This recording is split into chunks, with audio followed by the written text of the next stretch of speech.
Assalamualaikum warahmatullahi wabarakatuh. Kami dari kumpulan 10 ingin membentangkan seorang tokoh falsafah terkenal dari Jerman iaitu Immanuel Kant. Saya Tuan Muhammad Saifurizan bin Tuan Zabul Rahman 208051. Saya Auni Syakira binti Anwar, nombor matrik 208030. Saya Sarah Edna Ismail Faisal, nombor matrik 207805. Saya Nur Umairah Rashika binti Muhammad Mehdi bernombor matrik 207831. Jadi kami akan meneruskan agenda utama kami iaitu membentangkan infografi. Dipersilakan Umairah. Menceritakan tentang seorang falsafah Jerman yang terkenal iaitu Immanuel Kant. Okey, kita start dari biodata. Biodata beliau bernama Immanuel Kant yang lahir pada tarikh 22 April 1724 dan meninggal pada 12 Februari 1804. Beliau lahir di Königsberg, Prussia. Beliau juga seorang pengikut aliran Pietis dan tidak berkahwin. Jadi saya ingin menceritakan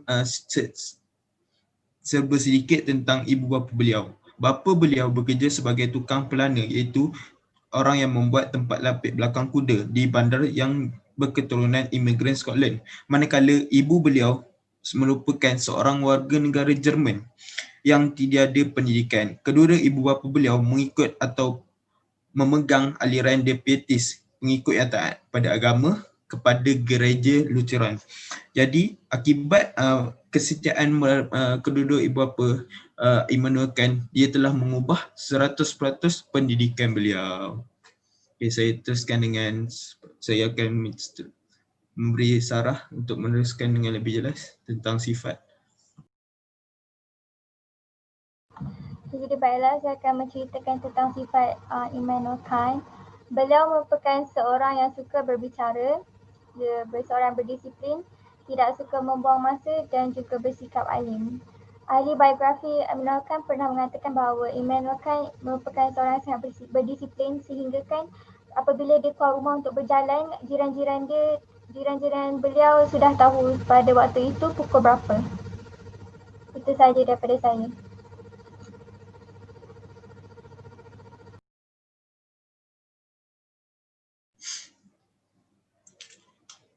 Okey, terima kasih Sarah. Saya akan menyambung tentang pendidikan beliau. Okey, beliau mendapat pendidikan awal di sekolah Collegium Fridericianum pada tahun 1732. Okey, disebabkan beliau sekolah di situ, beliau telah belajar tentang karya Latin klasik dan amat cinta akan karya tersebut, terutama bagi penyair naturalistik Lucretius. Okey, pada tahun 1740 pula, beliau melanjutkan pelajaran ke University of Königsberg sebagai pelajar teologi. Beliau sangat berminat dengan matematik dan fizik. Setelah itu, beliau tamat pengajian. Beliau telah dilantik menjadi tutor persendirian di Prussia Timur. Pada tahun 1755, selama 15 tahun beliau menjadi seorang pensyarah. Beliau terkenal sebagai guru dan penulis. Beliau telah mengajar beberapa subjek seperti fizik, matematik, logik, metafizik, falsafah,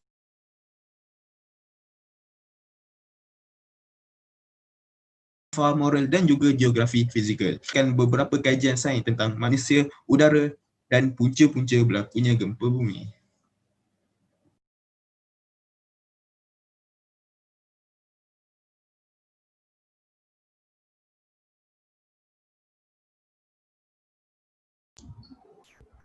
Baiklah, saya akan menjelaskan mengenai teori etika Kant atau lebih dikenali sebagai Kantian Ethics. Nilai moral adalah satu hasil perbuatan yang dilakukan seperti satu kesimpulan terhadap sesuatu aktiviti dan juga menolak teori utilitarisme. Teori utilitarisme berasal daripada perkataan Latin yang bermaksud manfaat. Ia menjelaskan bahawa sesuatu perbuatan adalah baik jika perkara itu membawa kepada faedah dan juga kebaikan. Teori utilitarisme juga disebut sebagai teori teleologis, berasal daripada perkataan Yunani teleos yang bermaksud tujuan. Ia menerangkan bahawa kualiti sebuah perbuatan adalah diperoleh dengan tercapainya perbuatan yang ingin dilakukan. Seterusnya, penulisan Kant adalah lebih kepada deontologikal di mana deonto bermaksud tugas. Beliau menyatakan bahawa seseorang itu terikat kepada tugas kerana dia adalah seorang manusia. Kant juga memperkenalkan konsep maksim iaitu polisi yang mengawal arah tindakan untuk mencapai kesempurnaan ataupun sesuatu tujuan. Kant juga mengemukakan dua konsep iaitu konsep tekad baik dan categorical imperative. Baiklah, saya akan menceritakan mengenai konsep tekad baik dan juga categorical imperative. Menurut Kant, tekad baik ni dia membawa kesungguhan hati untuk melakukan sesuatu dengan tujuan dan niat yang baik. Beliau ada menyatakan bahawa tak ada apa pun yang dikatakan baik tanpa syarat dalam sesuatu tindakan kecuali tekad yang baik ini. Konsep tekad baik ni dia berasaskan kepada tanggungjawab dan tugas seseorang manusia ke arah untuk mencapaikan kesempurnaan diri iaitu dikenali sebagai maksim. Tetapi Kant juga dia menyatakan bahawa prinsip tekad baik ni dia tidak dapat ditetapkan disebabkan oleh kebaikan objektif yang bermaksud perasaan yang hadir daripada kesedaran terhadap kewajipan yang akan membawa kepada perlakuan yang baik, kerana bukan semua kewajipan seseorang itu bermotifkan kebaikan dan mungkin tindakan yang dilakukan itu ada syarat-syarat dia. Konsep tekad baik ni adalah keinginan seseorang untuk melakukan sesuatu tindakan sebab tujuan kebajikan online dan juga menghormati undang-undang. Kant ada menegaskan sesuatu perbuatan yang bercirikan kepentingan diri tidak akan menghasilkan nilai moral. Di sebaliknya, dia melanggar prinsip interaksi di antara manusia. Saya akan berikan contoh perbezaan antara tekad baik dan contoh baik secara objektif. Jadi contoh pelakuan tekad baik adalah memberanikan diri untuk menyelamatkan seseorang yang berada dalam keadaan yang berbahaya tanpa memikirkan tentang keselamatan diri sendiri. Manakala contoh pelakuan baik secara objektif yang saya katakan tadi iaitu membantu polis dengan memberi maklumat kepada polis. Sebagai contohnya, dia memberikan lokasi kegiatan pengedaran dadah semata-mata kerana inginkan duit. Seterusnya saya akan menceritakan mengenai categorical imperative. Jadi kan ada menyatakan biarlah undang-undang ni dia menjadi peraturan kehidupan seseorang itu. Jadi kan berpendapat bahawa manusia harus hidup mengikuti undang-undang yang diterima oleh semua orang tanpa ada pengecualian. Tapi moral ni dia tidak dapat menjadi satu prinsip sejagat sebab adanya perbezaan pendapat dan pandangan dalam kalangan manusia. Atau dengan kata lain, sesuatu perkara tu dia tidak boleh dijadikan prinsip moral jika ia tidak boleh menjadi prinsip untuk semua orang. Sebab menurut Kant ni, kebenaran sebenarnya haruslah bebas daripada perselisihan dalaman dalam kalangan masyarakat. Jadi categorical imperative Kant ni dia menegaskan bahawa kita ni perlu bertindak dengan cara yang betul supaya maksim kita ni boleh diterima oleh orang ramai dan juga menjadi undang-undang secara umum. Jadi antara unsur penting categorical imperative ialah yang pertama, prinsip moral yang diamalkan mestilah boleh diterima secara umum. Yang kedua, tindakan yang dilakukan mesti dapat menghormati manusia dan bukan memperalatkan manusia. Dan yang ketiga, pihak yang bertanggungjawab sanggup diperlakukan sedemikian sekiranya dia berada dalam kedudukan yang teraniaya. Saya akan berikan contoh satu situasi di mana menurut orang ramai ianya categorical imperative tetapi sebenarnya ianya bukan categorical imperative.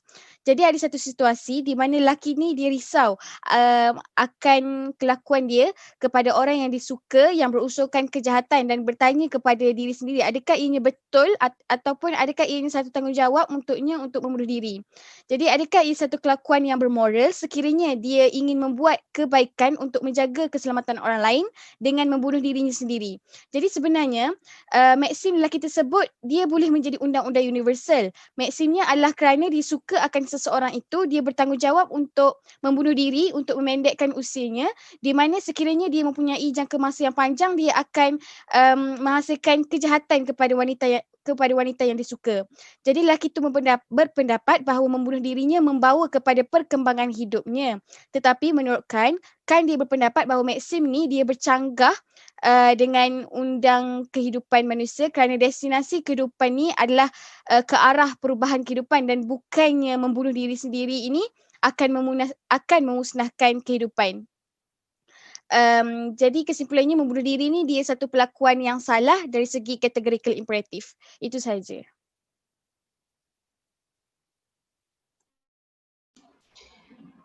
Terima kasih Auni Syakira. Baiklah, sekarang saya akan menjelaskan mengenai karya yang telah diterbitkan oleh Immanuel Kant. Yang pertama adalah Critique of Pure Reason yang diterbitkan pada tahun 1781. Kant mengambil masa selama 10 tahun untuk mengkaji dan mengumpulkan bahan-bahan pemikiran bagi menghasilkan karya ini. Karya ini juga secara khususnya membincangkan tentang metafizik dan epistemologi. Di dalam karya ini Kant mengutamakan dan membahaskan mengenai konsep analisis transcendental. Bahagian ini merupakan bahagian yang terpenting dalam karya Critique of Pure Reason. Perkataan transcendent bagi Kant bererti sesuatu yang berada di luar jangkauan pengalaman. Sedangkan melalui konsep transcendental, Kant hendak menyelidiki bagaimana cara manusia mengetahui. Bagi Kant, kedua perkataan tersebut mempunyai makna yang berbeza. Kant juga seringkali menggunakan beberapa kata yang sangat teknis dan spesifik dalam karya Critique of Pure Reason ni. Sebagai contoh perkataan forma, intuisi dan sintetik. Setiap kata ini juga mempunyai makna yang khusus dan menyebabkan pembaca seringkali membelik kamus untuk memahami makna kata tersebut. Yang kedua adalah Critique of Practical Reason yang diterbitkan pada tahun 1788. Di dalam karya ini kan ada memberitahu bahawa akhlak berlaku untuk semua makhluk yang rasional dan tindakan moral didefinisikan sebagai tindakan yang ditentukan oleh akal dan bukanlah didorong oleh sensual manusia. Justru juga kan ada menjelaskan bagaimana manusia terletak di pusat alam semesta, kesedaran moral dan bagaimana melalui alam semesta itu manusia dapat berhubung dengan dunia. Karya kritik yang diterbitkan oleh Kant yang terakhir adalah Critique of the Power Judgment yang diterbitkan pada tahun 1790. Di dalam karya ini menjelaskan pandangan Kant mengenai estetika dan teleologi, diberikan penyampaian sepenuhnya dalam kritikan. Terdapat dua bahagian dalam karya ini. Yang pertama didahului dengan pengenalan yang panjang di mana Kant menjelaskan dan mempertahankan betapa pentingnya karya dalam sistem kritisnya secara keseluruhan. Pada bahagian pertama, Kant menjelaskan mengenai kritikan penghakiman estetik. Kant membincangkan pengalaman dan pertimbangan estetika khususnya yang indah dan juga ciptaan seni. Manakala di bahagian kedua pula, Kant menjelaskan mengenai kritikan penghakiman teleologi. Ia membincangkan peranan teleologi yang menarik tujuan dalam sains semula jadi dan dalam fahaman kita mengenai alam secara lebih umum. Itu saja. Okay, jadi baiklah saya akan menceritakan tentang pengaruh Kant pada zaman pencerahan. Jadi zaman pencerahan merupakan sebuah zaman pada abad ke-17 hingga 18 di mana terdapat sebuah gerakan falsafah yang dinamakan sebagai gerakan pencerahan ataupun dalam bahasa Inggerisnya Enlightenment. Jadi idea utama mereka ialah mereka mengutamakan akal dan sains dan kebanyakan ahli falsafah daripada gerakan tersebut menolak agama. Jadi peranan Kant pada zaman ini ialah pertama sekali beliau telah berjaya mendefinisikan maksud pencerahan dalam penulisannya What is Enlightenment, di mana dalam karyanya dia telah mengatakan bahawa manusia perlu ada keberanian untuk berfikir bagi diri mereka sendiri dan tidak perlu bergantung kepada pemikiran autoriti dan mempunyai sifat ingin tahu yang tinggi. Dan pendapat ini penting sebab pada masa itu mereka sedang menjumpai penemuan-penemuan sains baru dan selari dengan pendapat Kant yang mengatakan bahawa manusia perlu berfikir bagi diri sendiri. Dan kemudiannya Kant juga telah meletakkan skop pada bidang reasoning ataupun judgement seperti mana yang telah Umairah ceritakan sebentar tadi tentang karya-karya Kant. Sebenarnya yang paling penting pada zaman pencerahan ini ialah Kant telah berjaya mengecilkan skop dan meletakkan had bagi setiap bidang-bidang tersebut. Okay, itu saja.